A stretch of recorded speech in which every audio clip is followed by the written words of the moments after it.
بسم اللہ الرحمن الرحیم۔ حضرت موسیٰ علیہ السلام کی عصا مبارک کا اژدہا بن جانا دیکھ کر فرعون کی خوش نصیب جادوگر حضرت موسیٰ علیہ السلام پر ایمان لے آئے، لیکن فرعون اور اس کی سرکش قوم اپنی کفر سے باز نہ آئی۔ حضرت موسیٰ علیہ السلام نے یہ سرکشی دیکھ کر ان کے حق میں بددعا فرما دی اور عرض کیا کہ الہی فرعون بہت سرکش ہو گیا ہے اور اس کی قوم بھی عہد شکن اور مغرور ہو گئی ہے۔ انہیں ایسے عذاب میں گرفتار کر جو ان کے لیے سزا ہو، میری قوم اور بعد والوں کے لیے عبرت۔ حضرت موسیٰ علیہ السلام کی یہ دعا قبول ہو گئی اور اللہ نے فرعونیوں پر ایک طوفان بھیجا، ابر آیا، اندھیرا چھا گیا اور کثرت سے بارش ہونے لگی۔ فرعونیوں کے گھر میں پانی ان کی گردنوں تک آ گیا، ان میں جو بیٹھا ڈوب گیا، نہ ہل سکتے تھے نہ کچھ کام کر سکتے تھے۔ 7 روز تک ایسی مصیبت میں مبتلا رہے اور خداوند کا کرشمہ دیکھنے کے باوجود یہ کہ بنی اسرائیل کے گھر ان فرعونیوں کے گھروں سے متصل تھے، مگر بنی اسرائیل کے گھروں میں پانی نہ آیا۔ جب یہ لوگ عاجز ہوئے تو حضرت موسیٰ علیہ السلام سے عرض کیا کہ ہمارے لیے اس مصیبت کی ٹل جانے کی اپنے رب سے دعا فرمائیں۔ یہ مصیبت ٹل گئی تو ہم آپ پر ایمان لے آئیں گے۔ چنانچہ حضرت موسیٰ علیہ السلام نے دعا فرمائی تو طوفان کی مصیبت رفع ہو گئی اور وہی پانی رحمت کی شکل میں تبدیل ہو کر زمین کی سرسبزی و شادابی کا موجب بن گیا۔ کھیتیاں خوب ہوئیں، درخت خوب پلے، اس طرح کی سرسبزی پہلے کبھی نہ دیکھی تھی۔ فرعونی کہنے لگے کہ یہ پانی تو نعمت تھا، ہمیں موسیٰ علیہ السلام پر ایمان لانے کی کیا حاجت؟ چنانچہ وہ مغرور اپنے عہد سے پھر گئے تو حضرت موسیٰ علیہ السلام نے پھر ان کے لیے بددعا فرمائی اور 1 مہینہ عافیت سے گزر جانے کے بعد اللہ نے پھر ان پر چڑیاں بھیج دیں جو کھیتیاں اور درختوں کے پل حتیٰ کہ فرعونیوں کے دروازے اور چھتیں بھی کھا گئی۔ اور قدرت حق کا کرشمہ دیکھیے کہ چڑیاں فرعونیوں کے گھروں میں تو گھس آئی مگر بنی اسرائیل کے گھروں میں متعلق نہ گئی۔ تنگ آ کر ان مغروروں نے حضرت موسیٰ علیہ السلام سے پھر اس عذاب کے بھی ٹل جانے کی التجا کی اور وعدہ کیا کہ یہ بلا ٹل جائے تو ہم ضرور ایمان لے آئیں گے۔ حضرت موسیٰ علیہ السلام نے دعا فرمائی تو ٹڈی دل کا عذاب بھی دور ہو گیا، مگر کافروں کا کفر بدستور رہا اور وہ پھر اپنے عہد سے پھر گئے اور ایمان نہ لائے۔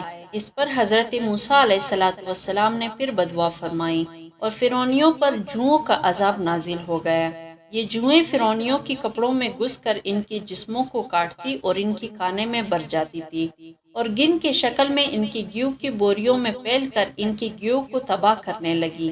اگر کوئی 10 بوری گندم کی چکی پر لے جاتا تو 3 سیر واپس لاتا اور فرعونیوں کے جسموں پر اس کثرت سے چلنے لگے کہ ان کے بال بویں پلکے چھاٹ کے جسم پر چچک کی طرح داغ کر دیے اور انہیں سونا دشوار کر دیا۔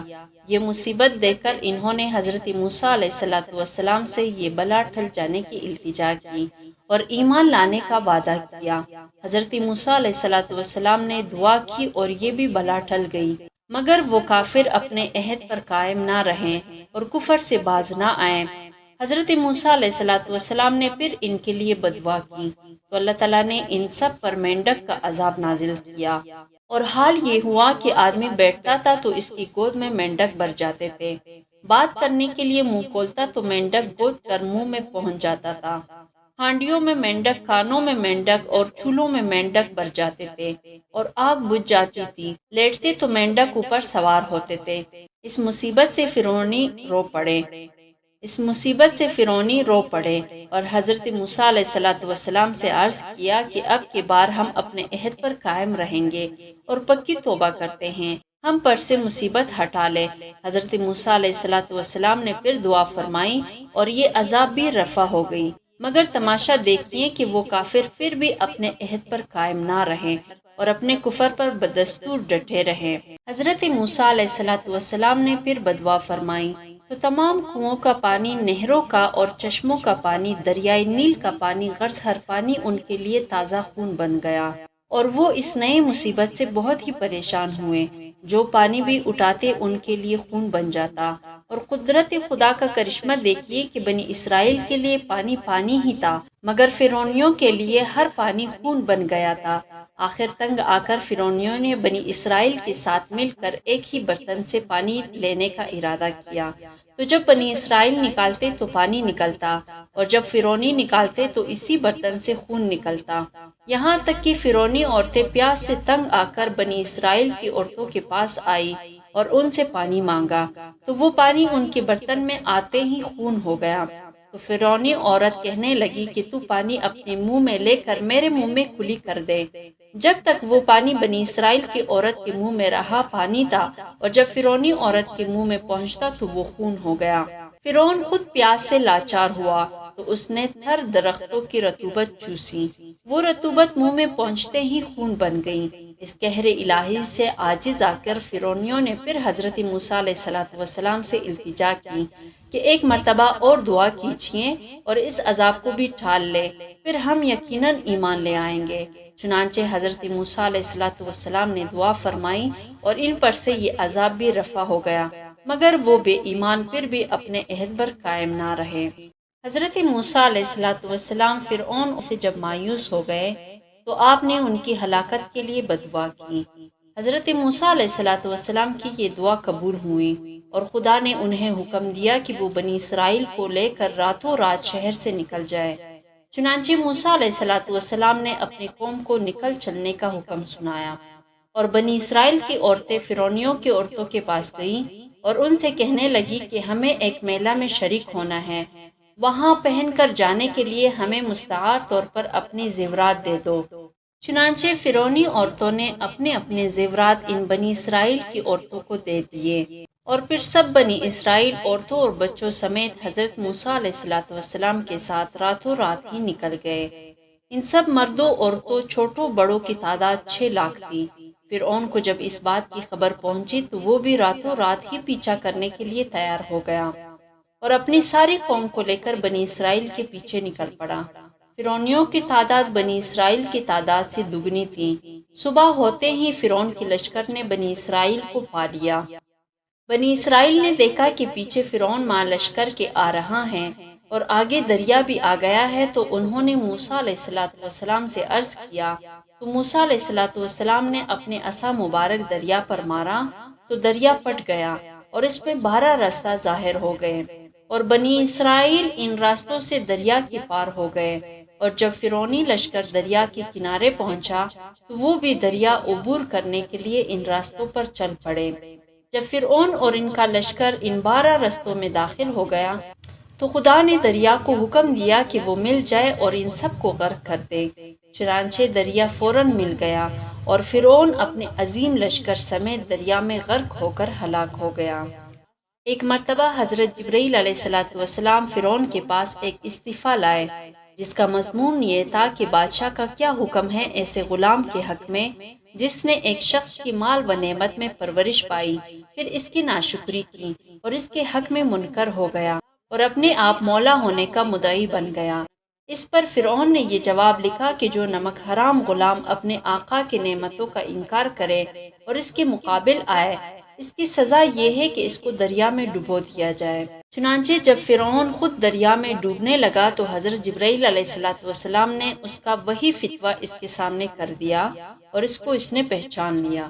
حضرت موسیٰ علیہ السلام دریا پار کرنے کے لیے جب کنارے دریا تک پہنچے تو سواری کے جانوروں کے منہ اللہ نے پھیر دیے کہ خود بخود واپس پلٹ آئے۔ موسیٰ علیہ السلام نے عرض کی، الہی یہ کیا حال ہے؟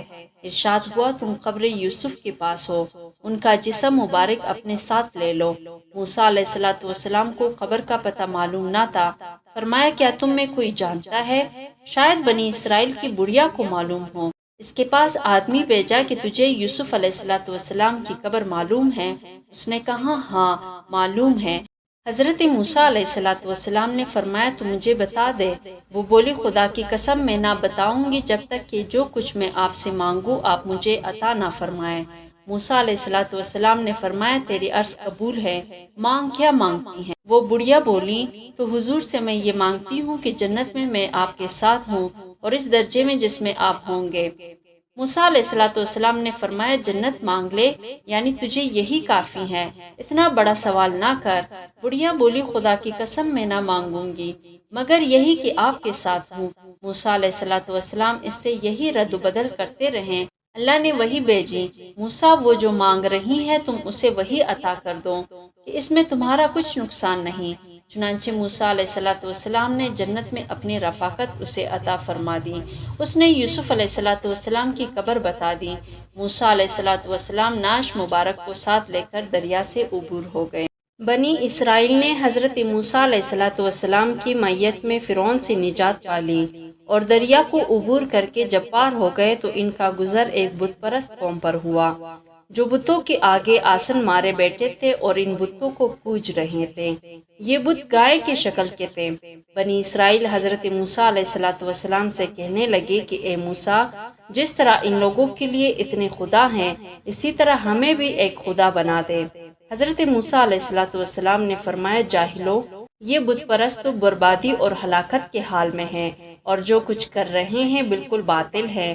کیا میں ایک اللہ کے سوا کوئی دوسرا خدا تمہارے لیے تلاش کروں؟ بنی اسرائیل میں سامری نام کا ایک سنار تھا۔ یہ قبیلہ سامرا کی طرف منسوب تھا اور یہ قبیلہ گائے کے شکل کے بت کا پجاری تھا۔